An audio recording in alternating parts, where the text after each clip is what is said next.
Hi friends, আজকে ওই newly বললাম না, কালকে থেকে ওই নিউলি ভেজদের জন্য রান্না। তো কালকে আমি যেটা দেখিয়েছিলাম সেটা ছিল মাছ ভাজা।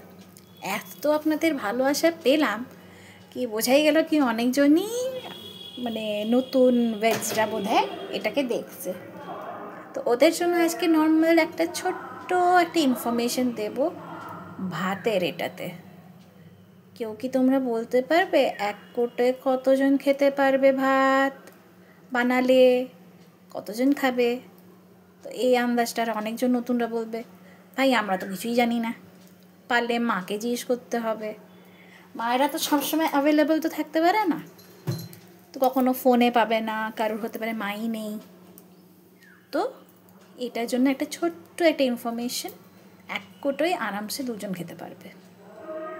এখন যদি 3 জন হয় 1.5 কোটো, তারপরে যদি 4 জন হয়ে যায় তো 2 কোটো নিলেই সাফিসিয়েন্ট। তো এইভাবে করে ডিসাইড করে নিতে হবে কি কতজন থাকলে কতটা চাল নিয়ে আমরা ভাত বসাবো। এখন যেরকম এটাতে আমি ভাত বসিয়েই ফেলেছি, তো ওটাকে কিন্তু 2 বার কিন্তু চালটাকে ভালো করে ধুতে হবে। আর কিছু কিছু চাল তো এমনও আছে কি এক ফোঁটাতেই হয়ে যায়, যেটা মজা আতপ চাল, খুব তাড়াতাড়ি সেদ্ধ হয়। সেদ্ধ চালগুলো নর্মালি যেগুলো বাজারে পাওয়া যায় ওইগুলো আপনারা যদি একটু আগে থেকে ভিজিয়ে রাখেন তাহলে খুব ভালো হয়, ওটাতেও ভাত ভালো হয়। আর অনেকজন আছে যারা মিনিকেট চাল এগুলো খায়, ওটাতে আপনার একটু সময় লাগে ঠিকই, কিন্তু ভালো হয়।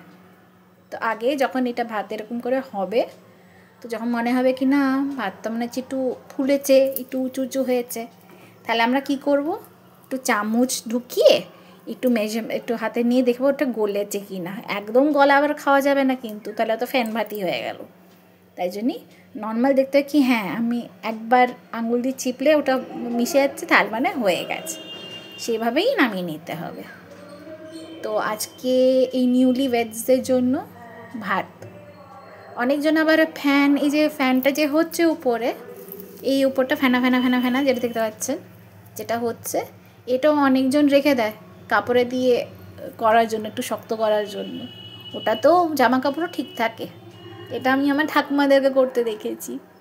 যদি আরও কোনো আপনারাও যদি কোনো টিপস জানেন আমাকে জানাতে ভুলবেন না, কিন্তু কমেন্টসে নিশ্চয়ই দেবেন, তাহলে বুঝতে পারবো কতজন দেখেছে বা কতজন ভালো এসেছে।